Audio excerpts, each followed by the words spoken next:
wonderful participants. Your active participation has been our driving force. We are sure that you are gaining knowledge and insights through the Business Storm seminars brought to you by IKLAS IAS Academy. Another power-packed topic coming up today from an amazing speaker. But before we get on with that, we apologize to you for not being able to answer all your questions yesterday. Answer each one of them in our YouTube channel and our Facebook page. All you have to do is ask your questions responding sessions. Our speaker today is a Sharia compliant investment banker with dedication, determination, and discipline. He has developed a strong, cohesive vision to lead investment strategy for a better tomorrow. He's been able to revolutionize the investment and finance industry by integrating Sharia compliant or the ethical way of investment. He has successfully managed to diversify his investments into 9 different industrial portfolios. The past 5 years. He holds an MBA in finance. He's the managing of JIF Square Private Limited. He is one of the trustees in Aspire College of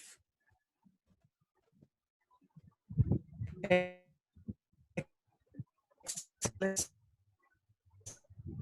and also the human investments. Brother Jubran Siddique. Bismillah ar-Rahman ar-Rahim. Assalamu alaikum and a very good morning to all the participants today. Thank you, Brother Asmatullah, for a lovely introduction once again. And it's a pleasure to be amongst all of you once again with this noble initiative of IKLAS Academy to help motivate people.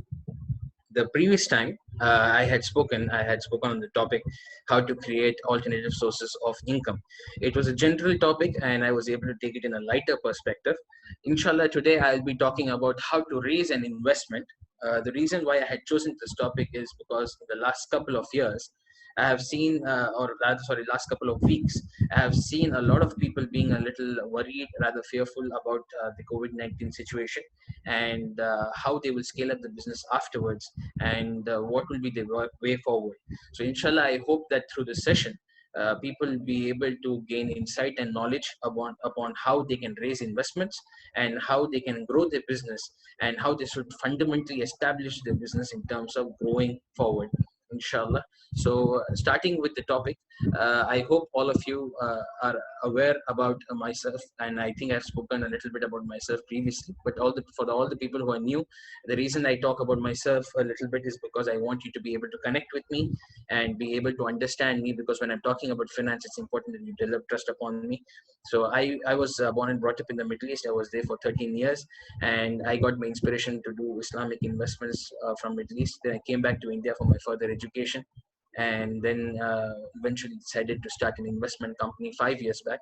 And alhamdulillah, in the span of last 5 years, we have grown significantly in many other fields, and we generally focus, and our strength is more into the Middle East market.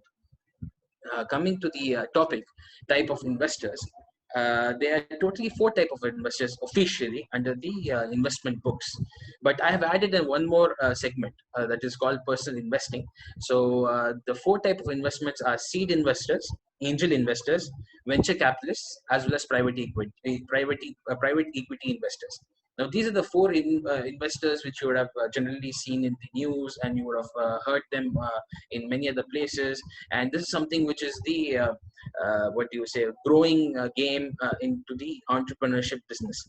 Now, when it comes to personal investing, I feel is the most powerful tool when it comes to getting an investor, because personal investing considers the concept of 3 C's. That is first connection, second connection, third connection. This is the most important factor on which even LinkedIn has been established upon. First circle, second circle, third circle. That is first connection, second connection, and third connection. What is the power of 3 C's? The power of 3 C's is, say, for example, I want to get in touch with Azim Premji. who's the founder of Wipro. So I will, for example, see whether there is a connection with him in three circles. Say, for example, I will speak to Khalid Bhai. Khalid Bhai will put me on to Mahin, and from there he will put me on to Azim Premji. So the fact that one, two, and third, the third connection is there, it is always very powerful. So it is highly preferred in the concept of investment, the latest concept of investment, that you gather or generate investors within the first three circles you have. The reason being, a lot of people in the first three circles are very confident in your growth because somehow or the other they would have seen you grow. They have been associated with you in the past or in the present. They would feel an active involvement with you and also very close association in terms of control over you. So they would not feel insecure. They will feel more confident about the fact that they're working with someone who they know personally as well as professionally. So when it comes to personal investing, it's a very what do you say, significant or extremely powerful way to boost your business to grow, because these people are the people who will invest in your business faster, who will understand you better, and inshallah will help you grow faster as well, because they will be the people who will motivate you on the initial stages of your growth. Then comes the next point, which is seed investor.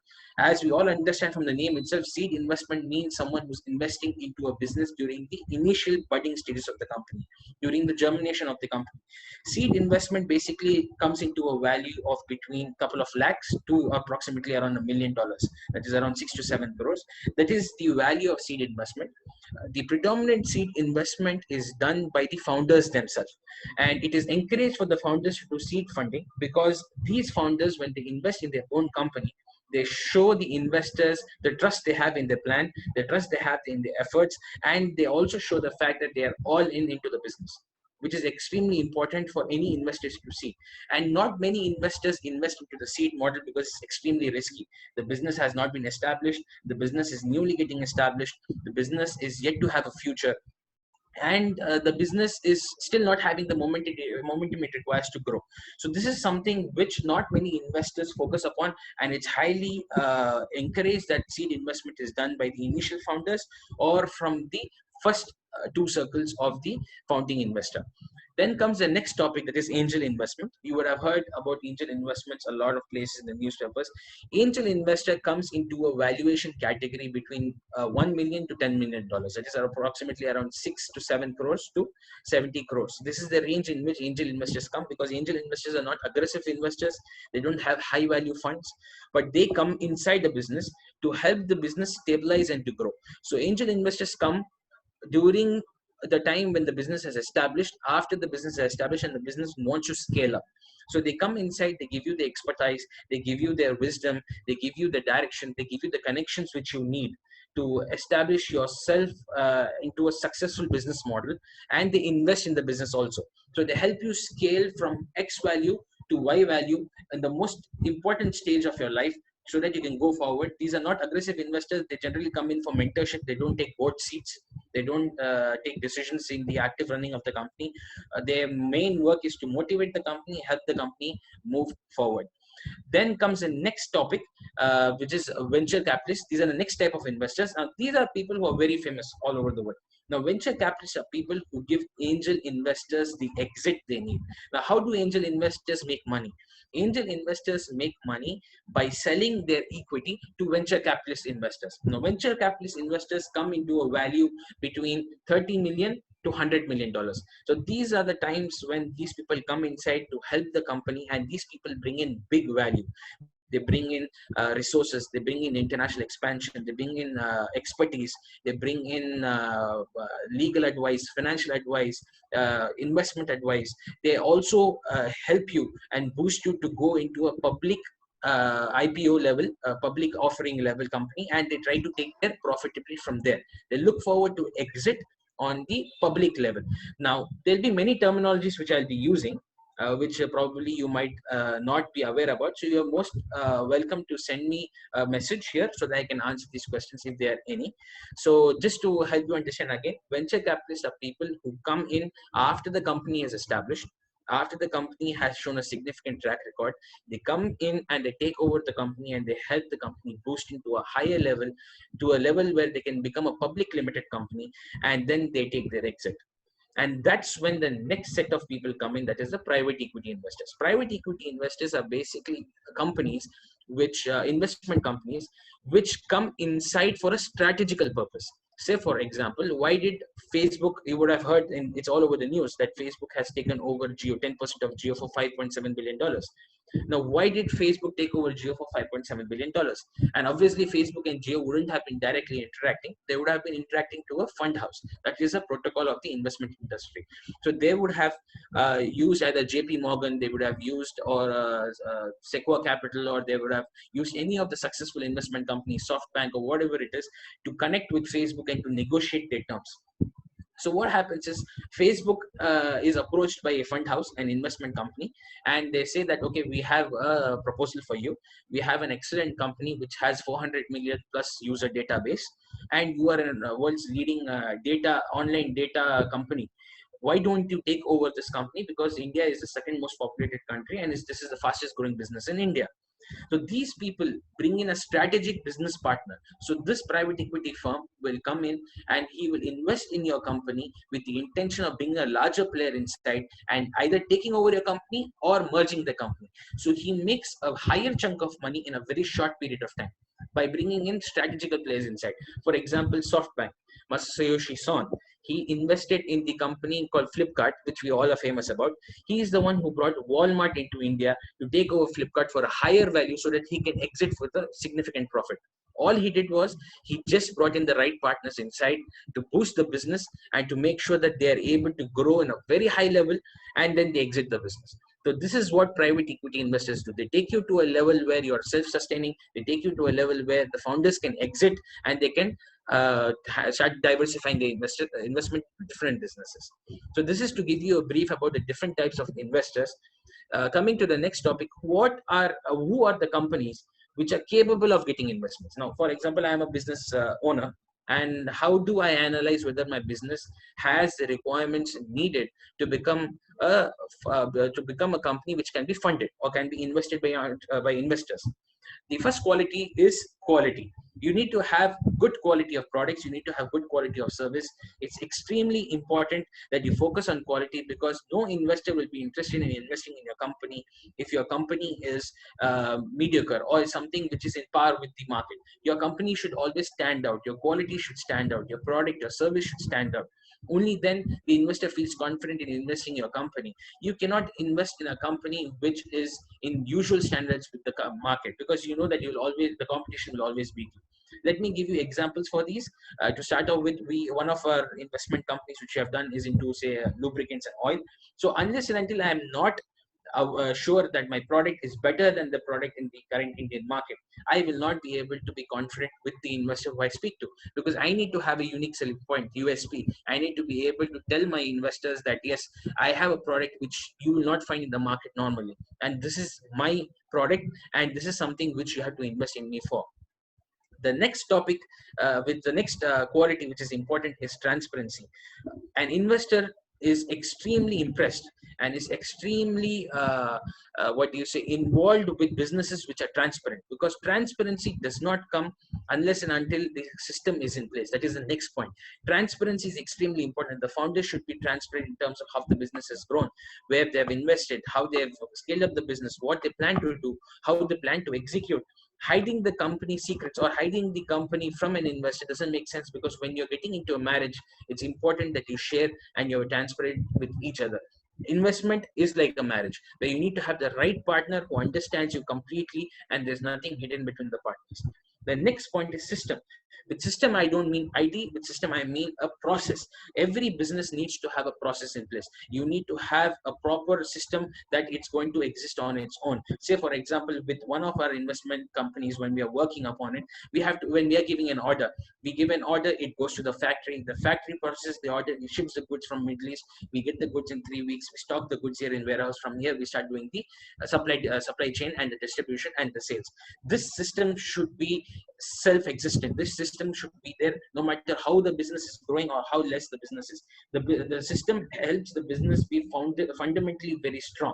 This is somewhere where a lot of people have to focus on, create a system which helps the company run smoothly on its own. The next point being IT enabled. It is important that the company is technologically sound. because this helps reduce the cost of the company, this helps reduce errors in the company, and this also helps the company be self-sustaining, and also helps the company be disciplined. Say for example, if I am integrating an ERP software right now with my company, I'm able to bring in supply chain into it, I'm able to bring HR into it, I'm able to bring accountability into it, I'm able to bring logistics into it, I'm able to bring many other things into it, which will help me funnel down all my expenses uh, uh, under one window. This will help me have a better perspective of my business. Say for example, I'm a business owner and I don't know what's happening in different divisions. This will help me analyze different divisions better. It will help me see what is going wrong. It will help me see where I can become better, and this will also help me collect data, which is the most important factor in today's generation to run the business, as Facebook has clearly shown that when you have these things in play, anything and everything will happen. Say for example, in the current market scenario, where the whole world is falling, where the markets are collapsing, people are selling, people are panicking, they're saving, keeping the money safe. Why is it the company is willing to invest $5.7 billion in India, where there are so many issues happening? It is because they feel that they have these qualities in them. Because it's really important that they feel that the company is established fundamentally strong, and they feel that the timing is right. They feel that right now, if they invest, they'll get a better the chunk of the company on a better price, and they will not lose on the opportunity. So when the company is good, when the company is strong, when the company is fundamentally self-sustaining, the investment flows in. Doesn't matter what time it is, invest will still flow in, inshallah. The last point, which is what you have to consider before thinking whether you want an investment, is a business plan. With business plan, I don't mean an outline of a business plan about what you want to do in 1 year or 3 years or 5 years. With business plan, I mean that you have to have a detailed breakup. In a strong business plan comes with good details. For example, for the next 6 months after Corona, if I want to be able to handle my business, I need to have a step-by-step plan. In the first 10 days, this is what I'm going to do. Next 10 days, this is what I'm going to do. Next 10 days, this is what I'm going to do. My monthly target is this. My quarterly target is this. My half-yearly target is this. And what are my targets and how am I going to achieve it? And for each of my target and each of my goal, I need to be able to draft at least 10 to 20 different ways to achieve that. That is what I had mentioned in my previous session as well. That if you have a goal, if you want to achieve a target, the theory of 20 comes into play. You have to be able to establish 20 different ways to achieve your goal. If you're able to think in 20 different ways, it means you have given it a thorough thought, and you have a better chance of achieving your goal faster and better, inshallah.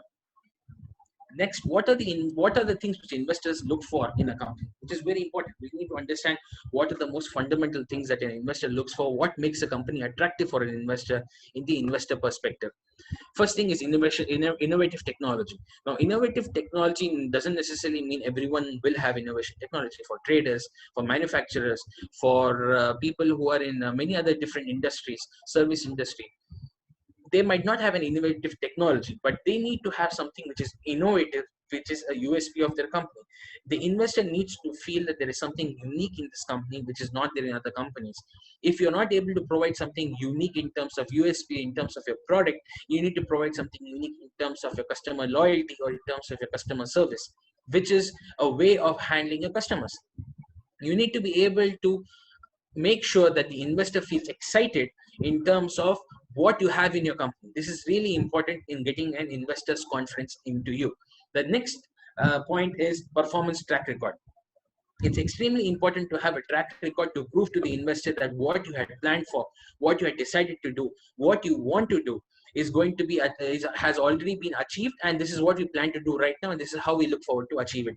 Consistency is the key to getting any good investor. You have to show that you're consistent in terms of your plans. You have to show that you're consistent in terms of your goals. You have to show that you're consistent in terms of achieving your targets, and making sure that you're constantly growing in the company. No matter what, even a step, you're constantly growing. This is something which investors feel really confident about in terms of an investment. The next point is potential for rapid growth. You have to show a market, you have to show a vision where an investor knows if he's putting an X value of money, he'll be making it 5x or he'll be making it 10x in a span of next a couple of years. This is something which any investor will will look forward to. Leave alone the investor. Even if you are investing into any business, if you are investing 5 lakh or 10 lakh rupees, you will want to see whether the company is growing multifolds in the next couple of years. That's what you look forward to. So you need to show to the investor, you need to develop the confidence of the investor that this company will grow. How are you going to grow? Where are you going to grow? And what is the plan to grow? A detailed scale-up integration plan is important to be explained to the investor in a right perspective. The next point is asset base. Now, when you're bringing an investment in your company, many people, what mistake they do is they bring in a higher level of investment in the company just because they're ambitious to grow the company. I would suggest, if you want to grow the company, you bring in an investment which you can afford to have. For example, if someone is investing 1 crore in your company, if something goes wrong, your company should have at least something to fall upon, an asset or some sort of founding establishment which your company can fall upon to sustain in difficult times. Say, for example, a lot of people I know in the leather industry who have been significantly affected by the downfall in the leather industry. But one of my best friends, he is my classmate in college, and the reason he's able to sustain, in my understanding, in the leather industry still is that his father that time had invested a lot into assets through his company. They have invested into multiple lot of different factories, lot of different assets, lot of different establishments. So now when the industry went down, they used all the assets which the company had, converted it into joint venture projects, and started generating revenue for them. Now, this is one way to look forward to how did a company fall upon their assets in times of need. Say, for example, there was an investor who invested in the market. If the industry would have fallen, this would have given him a feeling of safety in the business. This would have given a feeling of confidence in the business. So it's always important that you develop your business in a perspective where someone has something to fall upon. Not necessarily it should be an asset, not necessarily should be a property or something like that. You can develop an asset in different formats. You can develop an asset through your brand, through your infrastructure, through your IT, through your customer loyalty, through your customer database. What is an asset for Swiggy or Zomato? Swiggy and Zomato's technology is not an asset. Swiggy and Zomato's customer base is their asset. So the moment they have a customer base, they know that any business they put up on top of their parameter search, that will go, that will sell. That is their asset. So even customers are your asset. But the thing is, how do you create that asset is something which is very important.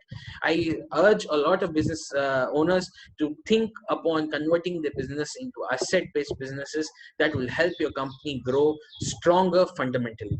Lastly, a well-developed business model. A well-developed business model means market-sensitive position. That is the right timing in terms of how you are going to penetrate into the market, how you're going to grow into the market, and how that will help you expand into the market. Because timing is extremely important to develop a business, to get an investment, and to grow an investment. So it's really important to place your investments right. As I told you that in my previous session, that opportunities will always come. It's just that you need to wait for the right opportunity. It's similarly, it's very important that you wait for the right time.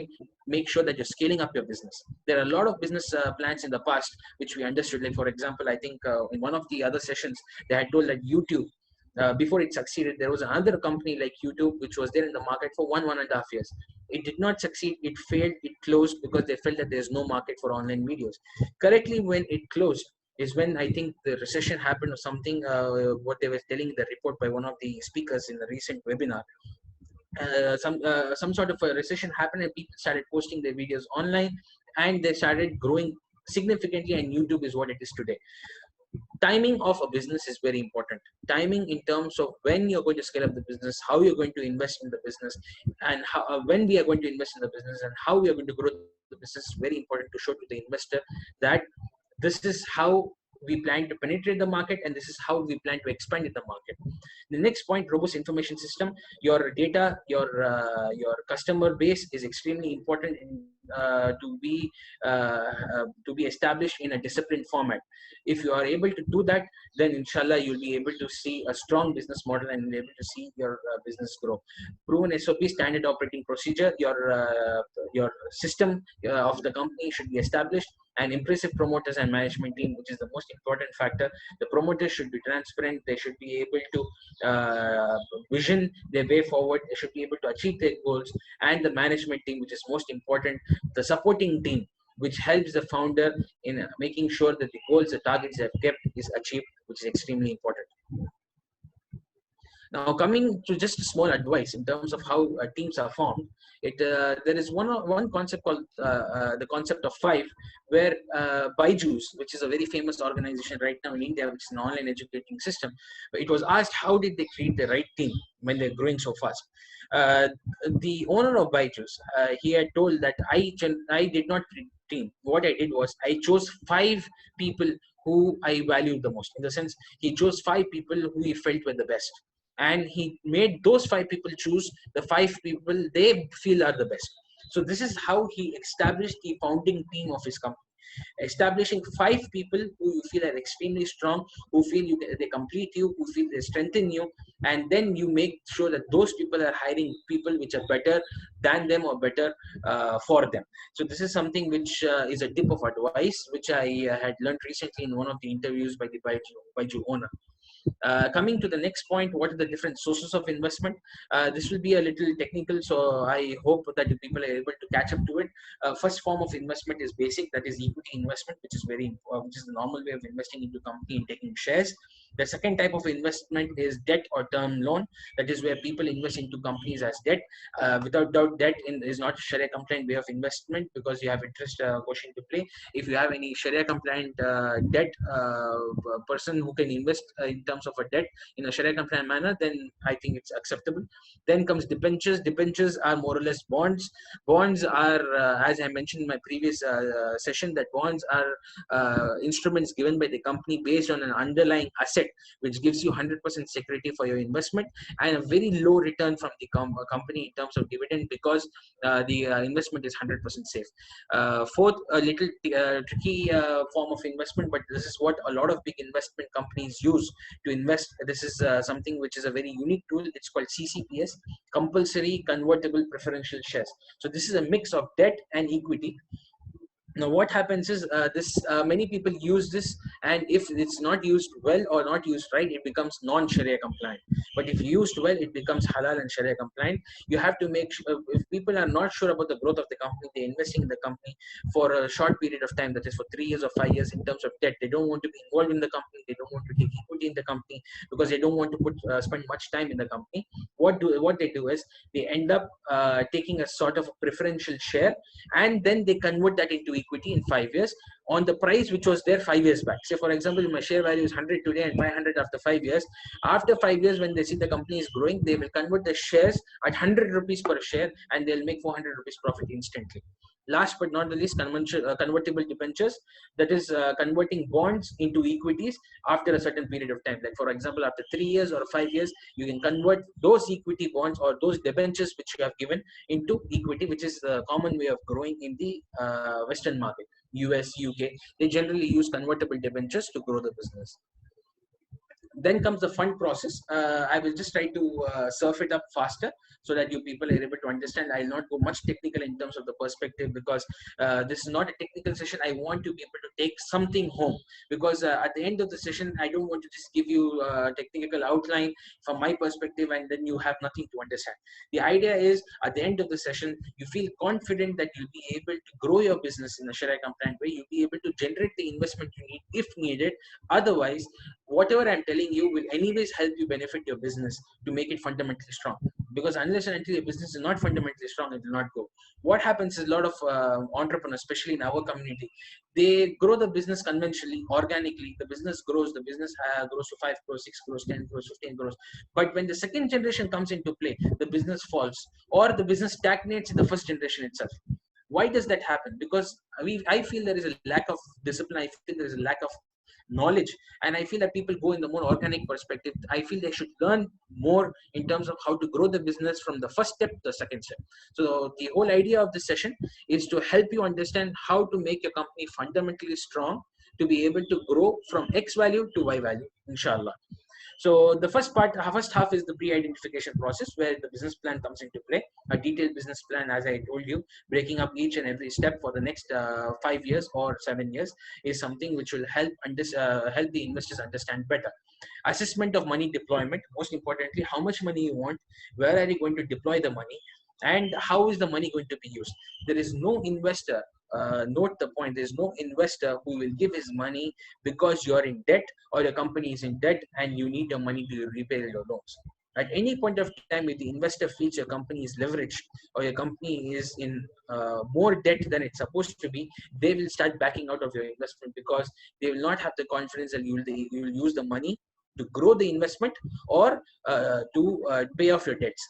Most of the time, 80% of the time, people use the money to pay off their debts, which is very wrong. And I really don't encourage people to do this. If you're looking out for raising investments, it's very important that you deploy the money in the right place and grow the business.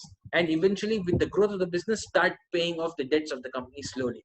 But try to come out of the debt model that will help you, inshallah, grow better and stronger. Assessment of timing, very important. At which particular time you're looking forward to enter, at what particular time you're looking forward to bring in the investment. So you have to make the investors feel confident. You have to help the investors understand that this is the right time to invest and this is the right time to grow, and give parameters to explain why it is the right time to invest and why it is the right time to grow. Coming to the next point, that will be appointment of agencies, which is really important. Appointment of professional institutions like financial advisors, legal, as well as business advisors. These are some things which is very important to create a strong foundation in the company. This will help you grow better. This will help you learn from the best, and this will also help you understand how to scale the company. Not many people take the right advice because they feel it's costly, but I really encourage people to take the right advice in the initial stages of a company. If you're spending money in that, doesn't matter, but having the right team inside, like a big four or PwC or KPMG, McKinsey or Ernst and Young, these are the people who can come inside early. They will give you, they will charge you a little bit higher, but these people will consult you. These people will help you from the start. They'll tell you how to grow the company, how to penetrate the market, how to get investors. They will negotiate with the investors. They will talk to the investors, and they'll make sure that the investors come on board. If you cannot look forward for Big Four, at least get an established company which has the experience in talking to the investors and making sure a company is professional from the start. Then comes the next part, that are the technical things, not technical, but the basic things. Preparation of investment memorandum. It's very important to prepare an investment memorandum, because this is something which, as an entrepreneur, it helps you brainstorm on your business. In the last 5 years, what happens is, in my business, I would have changed my business in the first year, second year, third year, fourth year, and fifth year. And in the process of growing my business, I would have forgotten fundamentally what all I had thought of in terms of my business and how to grow. So what I do is, in investment memorandum, there are people, there are financial professionals who come and sit with me, preferably auditors, and they question me and they drill me at every part of my company, in terms of my sales, in terms of my accounts, in terms of my growth process, in terms of my market strategy, in terms of what my demand is, in terms of whether I feel this product will be successful or not. If at all it is not successful, if the market is falling, what is my alternative strategy? Am I ready for to grow the business even though my business is falling or the market is falling? This sort of a brainstorming helps you break your business into small pieces and analyze it better. This way you will understand your foundation of the business is strong or weak, and as a founder you'll be able to take the right decision, inshallah. Financial model, which any financial advisor will help you in terms of how to bring in investments, how to grow the finances, how to handle the finances as well. Due diligence report, most importantly, a lot of investors will look forward for a due diligence with vendors within the company. So what they will do is they'll hire a third party organization to come inside the company and check whether whatever reports are given is true or false. So here is when you have to see how you can do the due diligence for the company. This is where big companies like PricewaterhouseCoopers or EY or any consulting company comes into play. They make a document, they prepare the necessary documentations required for your business to grow. They go to these investors, they sit and talk to these investors, they negotiate, they tell them that these are this is the potential of the company. The investors do a due diligence, and then they look forward for the next point, that is shortlisting of potential investors. This whole process takes at least 4 to 6 months. This is very important to understand, that raising investment does not happen immediately. It takes at least 4 to 6 months for the first process to initiate. The second half of the process is post-identification. After the identification of the investors do their own due diligence. Then they negotiate the valuation and terms and conditions, which is very important to understand.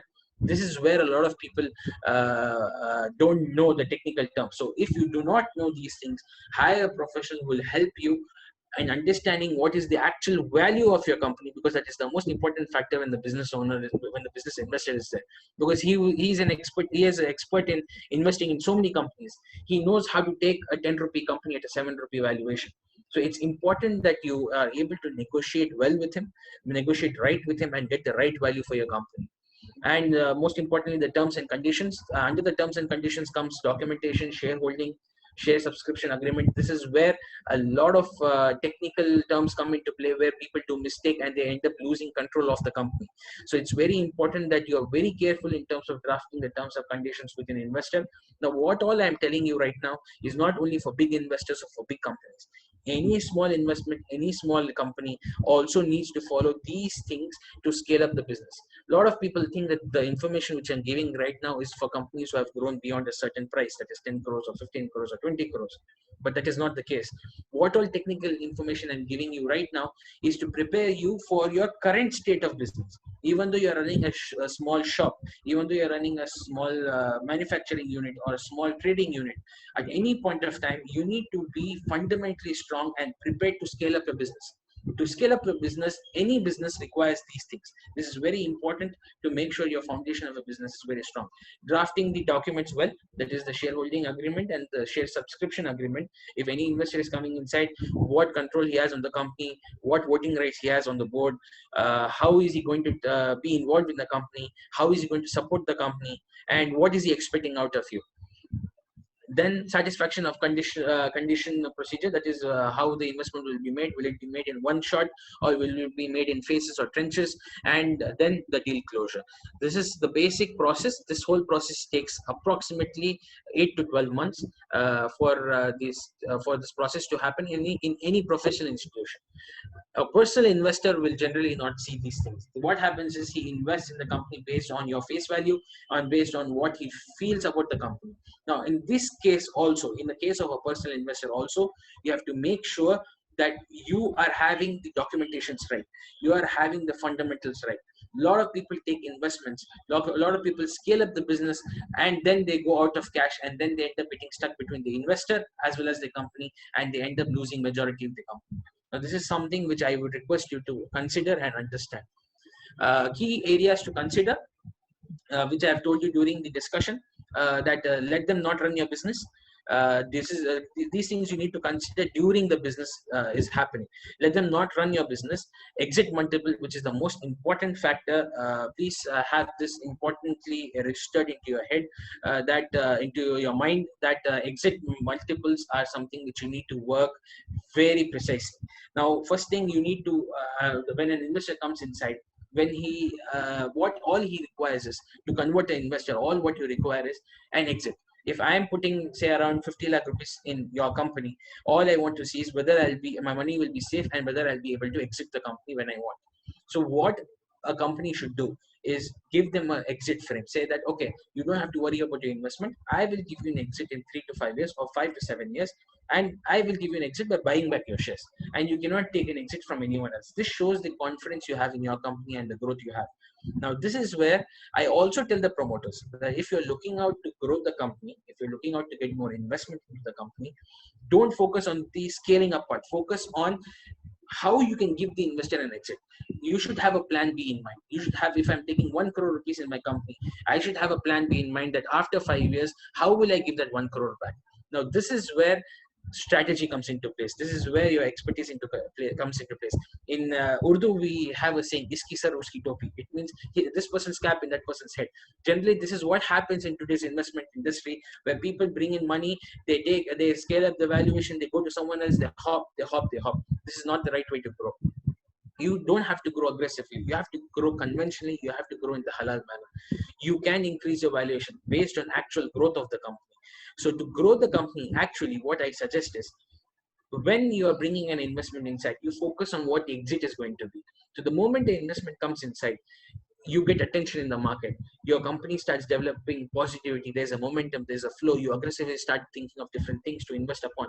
You aggressively start doing different things to scale up your business. Your company is seen in the market. This is the time when you start working on other sort of investments, in the sense where you can gain the trust of other people, preferably people who have been in the market, who have seen you grow from the first investment. Then eventually, when the time comes during the expiration of the investment, you can ask the other investors to come inside and give the existing investors an exit. This is one particular way to look forward to it. The other particular way to look forward to is how you can scale up the business organically to give the money which the investor needs and give him the exit and take off the share, like how OU's Agarwal has done recently. He bought his shares for, I think, $3 billion from his company back from the investors. So this is one way to show trust in the company to the investors. Most importantly, after that, don't give warranties or securities or indemnities or promises which you cannot own. It's important when investors are investing, they say, how is my investment secure? People end up making promises, people end up leveraging a lot of things which is not their cup of tea. They end up losing a lot more money than they deserve, and this is where a lot of people end up losing a significant portion of their business also. Fourthly, it will be choose an industry specific or industry specialized investor, which is very important. The investor who's coming inside your company should know exactly what your industry is all about, should know exactly how your industry is going to work, how your industry is going to grow, how your industry is going to scale up. This is something which is very important to scale up to bring in any right investor inside. So this will help the investor support you in times of need. If a person is investing in my company, they understand my industry, they immediately understand in this given scenario, in this given market situation, the investment return will be low because all the companies are closed and there is not much cash flow in the market. The investment return will be low. So the investors need to understand you. This is a very positive factor when you're growing a business. The people you're associated with, the people you're partnered with, should understand your business, should understand you, and should believe in your business. They should be able to complement your business with the resources they have. This will inshallah help you grow much better, much positively. Treat them as partners. When investors are investing, don't treat them as investors, treat them as partners. Be transparent with them. Share your happiness, share your sadness. Be able to go to them for mentors. Share a friendship with them, which will help you develop a good environment in the company from the management level. Be open and transparent. I've already spoken about this in the previous slides. These are two important things which you have to remember: that anti-dilution and preferential liquidation. This is a technical terminology where a lot of investors make use or misuse new people who don't know about investment. What is anti-dilution? If the company fails, if the company falls, if for example, I would have invested 20 lakh rupees in a company and taken 20% share. Now, if the company falls, the anti-dilution clause means I can increase my percentage to 30 or 35% to get my 20 lakh back. So I would have basically had only a 20% share, but the company is making loss. The company has fallen. Now I don't care whether the company is in loss or it's failing or it's not failing. It doesn't matter to me. But when I want to exit, what I do is, if I'm not getting my 20 lakhs back for my 20% share, I will raise my shares to 30 or 35%, take it from you and sell it and get my 20 lakhs back, which is haram under the given circumstances, because you have to be involved in profit and loss. You have to be involved in growing the company as well as when the company is in tough times as well. Preferential liquidation, it is when the company is in bad times. The investor says that I'll be the first person to liquidate my share.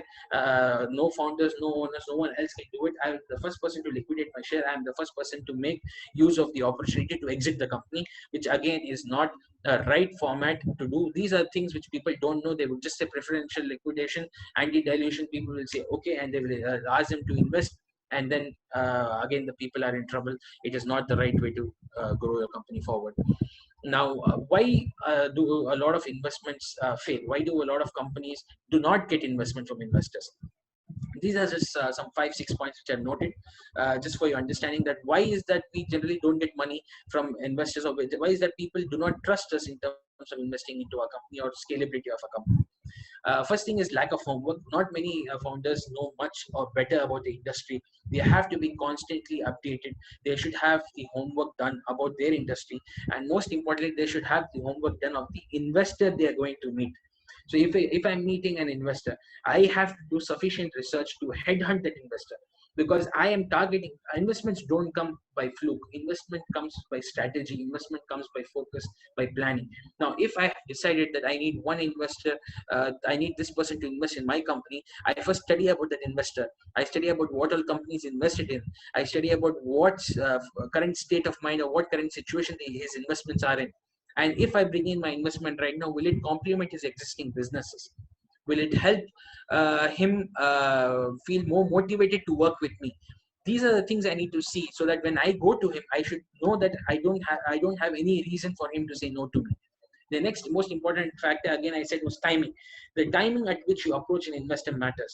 You have to see whether the investor is in the right situation where he can invest. If you go and ask an investor right now to invest, no one will invest because the market scenario. You need to see when to approach an investor to invest. Investment will always follow if you have a good business in hand. In the sense, if you have a business proposal, or not proposal, if you have a project in hand, or you have something where you have a ready-made business, but you don't have money to do, the moment you have something like that, money will always follow. That will always help the investor to invest without any doubts. Second most important thing is character. Character is something which I had spoken about for quite some time in my previous session. Character is very important in getting the investments. When the founder or the owner of the company does not have the right character, right personality, it does not appeal the investor, because an investor needs to know that he's investing in someone who is better than him, or who is at least equivalent to him. So if he sees that he feels that someone is not up to the mark, he will not invest. So you need to develop that attitude. You need to develop that transparency. You need to have the right habits. The discipline is important, and never try to be overconfident when you're pitching to the investor. Just because you're the founder of the company, just because you believe that your product is the best, doesn't mean that you have to pitch to him by saying the product is the best. The moment you tell him that you have to invest right now, otherwise you're missing on an opportunity, this is going to be the future of tomorrow, this is not what an investor looks out for. An investor does not look out for overconfidence. An investor looks out for a person who's confident, who knows his strengths and who knows his weaknesses. He should know his flaws also. He should know that there is always a chance for a business model to fail. That is something which attracts an investor, because he knows that this investor is not going to be reckless. He knows that this investor is going to be more focused, and this investor knows what he's talking about. Next point, the investor should be the right fit or the right combination. It's very important that you have the right investor on board. It doesn't make any sense for you to get an investment or get an investor on board who is totally of a different mentality, because he will crush your business, number one. Number two, he will crush your morale and your motivation. You will really feel trapped. This is not how you're supposed to look forward for investment. Just because you're getting money, saying yes to anyone and everyone is a wrong thing to do. Because you know what your business is all about, because you know when to say no, that's when you can choose your investor better. So always choose the right investor with the right character, with the right personality. The investor should be able to fit into your business, should be able to complement your business, not only with money, but in other ways, in making sure that he's able to support your business grow with his networks, with his resources, with his client base, with his brand value, and many other things. You should be able to see whether the investor is the right fit for you. And most importantly, try to create that sense of FOMO in the investor. What is FOMO? Anyone knows what is FOMO? FOMO is the fear of missing out. When you're creating a feeling of where a person you feel is going to is going to miss out on a particular opportunity, not by telling him directly, but showing him the opportunities which are there in your hand indirectly, that is something which makes you trigger the investor. Say, for example, if I'm an investor, if the person in front of me is making me feel like, oh, I think I'm going to miss out on an opportunity. Oh, he has a couple of projects from big companies. If I don't invest in this company right now, he'll have enough money in his company to grow on his own. I think it's better that I invest right now. That sort of a thought you should trigger in the person's mind. That is called FOMO, fear of missing out. You should have the fear that he's going to miss out on the opportunity, but not by you telling him, but by him realizing. That is where you need to focus on, in terms of creating the right inspiration or right trigger into the investor. Business fundamentals, 1 or 3 or 5 year plans are not ideal when people don't have a good business fundamental, proper execution, and most importantly, when the founders don't know their numbers. This is where they end up losing a lot of what do you say trust from the investor. Then the investor makes mistakes too. You need to understand. I just realized the time is short. I'm so sorry. Investors make mistakes too, and you have to understand that many of times investors don't realize which is the right format of investment, and they end up losing the opportunity. So it is not always your fault. Sometimes it is the investor's fault also. And the moment you have sold, the moment the investor or someone has agreed to be a part of a business, stop talking. That is where people lose the trust of many other people. When you start, when you just keep talking just to make sure that he's into the picture, he loses your impression. Stop talking the moment you sell. That is one of the rules of business. Just to summarize faster, what are the different ways to find investors? Family offices, which are big investors, they have a family office where they deploy 2 or 3 people to find opportunities to invest in. HNIs like Ambani's or Wipro or Tata's, they have their family offices, and many other people like that. Online fundraising platforms, fund houses, small investment companies, angel investors, VC investors, private equity investors, incubators where big companies encourage your idea. They bring your idea inside the company. They give you all the necessary resources and infrastructure to incubate your business and to grow. Events, fundraising events, apply to accelerators. Accelerators are people who come inside your business, they shuffle a few things, and they start triggering your business in different formats, not by investment but by resources, and they scale up a business and help you raise investments. Big Fours, PricewaterhouseCoopers, EY, KPMG, Deloitte. These people, if they come inside, they have enough resources and connections with big investment companies, so they will deal with your fundamentals, and they will try to bring in the investor as well. 3 C's, that is the 3 circles, that is first circle, second circle, and third circle, which will help you get the right investor which you want on board. There was a survey which was done by a few companies, by around 300 companies in the West, about how they have grown. What were the factors for these startups to succeed and become multi-billion-dollar companies? The first factor was for timing. 42% of those companies had the right timing and the right timing to grow. Next, 32, team and execution. That is the right team to execute your business. Then third is 28% idea. Then is the business model, and then last is the funding. Many people have this wrong impression that only when you have money you can grow the business. But in my expertise, a lot of times people who come to me for money, they don't actually need money. They just need the right way to grow, scale up the business, and right approach to get the clientele or they get the sales which they require. Automatically, when they know how to handle the business well, how to handle the sales and the development well, inshallah, they would not require funding majority of the times, but inshallah, at some particular point of time, they do require funding, is when we can focus on. My last slide to finish it off with, inshallah, just a few tips. Generally, what habit I have is when I go meet individuals, because I did not have a significant exposure in terms of learning from big companies on how to raise funds or investment. So when I go to successful people, or when I end up getting an opportunity to meet with successful people, I take the advices which they give in terms of statement, I save it in my phone in notes. So this is something which is a very random format. This is something which I've written down in my phone through my experience with a lot of different successful entrepreneurs or successful businessmen who have grown the business into multi-folds. Honor your commitment. Always honor the word which you have given. Most importantly, when you have said that you will give this money at this time, you should give. When you said you will achieve this target, you should achieve. Second, most important thing is most powerful speakers speak very, very less. Observe more. Be able to observe more and speak less. Inshallah, this will help you develop your business. Inshallah, this will help you become more powerful in terms of a leader, and this will help you generate more respect in the eyes of investors as well as in the eyes of your company people as well. Have a clean heart. Never exaggerate while talking. Most mistake entrepreneurs do is when they talk, they exaggerate a notch higher, or at least 2 notches higher, so that they can impress the person in front of him. Always be who you are. Talk what is the actual fact. Don't exaggerate while you're talking. Don't think about business all the time. A lot of entrepreneurs are obsessed with the business, to grow their business, to develop, to become successful, to be able to flourish, but don't always think about business all the time. There are a lot of places. Give time to your family, give time to all the other things which are involved. Thinking about business all the time is going to really deteriorate your personality to grow. It's important that you're able to diversify your focus in different places. Victory and success always comes from the Almighty. Effort is yours. It is not up to you to succeed your business. It is not up to you to increase your business to a particular value. Your risk is written by Allah subhanahu wa ta'ala. All you have to do is put the right effort. Don't be obsessed about your business thinking that, okay, I will succeed, I will be victorious. Inshallah, Allah will give you victory. But Everything comes from Almighty. Surrender to Almighty, and this way you will not feel the stress of your business. You'll be able to have the barakah which you need. Create a social impact and give to society. Your business should be able to create some sort of a social impact. Make sure whenever you're growing, people around you are growing. This way, when you're impacting your society, there's always a growth in your business. Calm mind gives power, content heart gives barakah.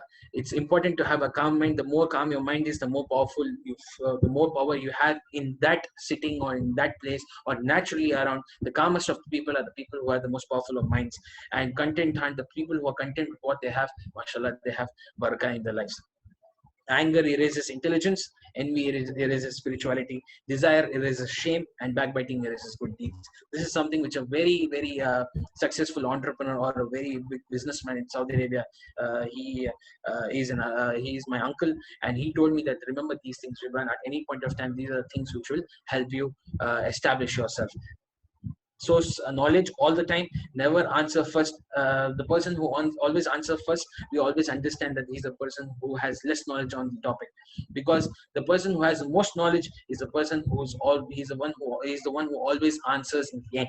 It's very important to gauge people like this. So when we go for meetings, there was one of these meetings when I went for this, one entrepreneur told me, Jubran, it's always important to gauge who talks first, because the person who talks first is the person you need to be very careful about. So this is something which is again one of the lessons I learned in my life. Be a source knowledge, always be the last one to speak in the room.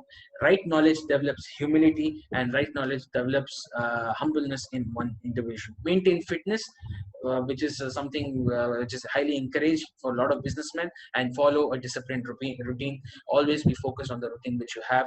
I'm sorry to take extra time. I think I have taken 55 minutes and I did not intend to do so, but I hope that you enjoyed the session. I hope you have not been bored by the content which has been involved. I also I also hope that you have taken something home which will motivate you to follow something, inshallah. And thank you. I thank you all for your patience and for your opportunity given to me to speak on this topic. Jazakallah khairan. Handing over to you, Brother Asma.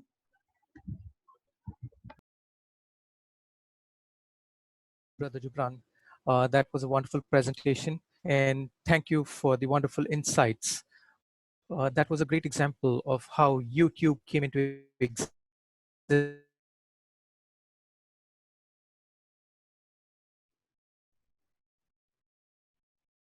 Assalamu alaikum, Mr. Jubran. I think Brother and Azman needs some network problem. expanded to the position that it is in today.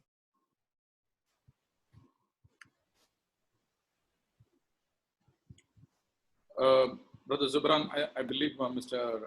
Azmat is having some problem. Yes, I think some network issue. Yes, no worries. We are already crossed 12:05. Yes, I understand. We have some questions. We would like to answer those questions, or we can take all those questions and answer in the social media like Facebook and YouTube. Absolutely. I mean, anything up to the convenience of the management, however they feel it's convenient. I believe that would be nice. And if the participants want to ask more questions, please do feel free to ask your questions in the Facebook page of IKLAS IAS Academy and the YouTube. Please subscribe to our channel, and you can always ask your question there. We will get it answered by the specialist or the speakers who have spoken about. Absolutely, no worries. People can contact me anytime at any point of time, inshallah. To the best of my knowledge, I'll try to help. And I'd really like to thank IKLAS IAS Academy once again for this wonderful initiative. And I hope and pray that all the team members of the IKLAS IAS Academy, may Allah give them success, barakah, good health, and accept it from all of us. Alhamdulillah.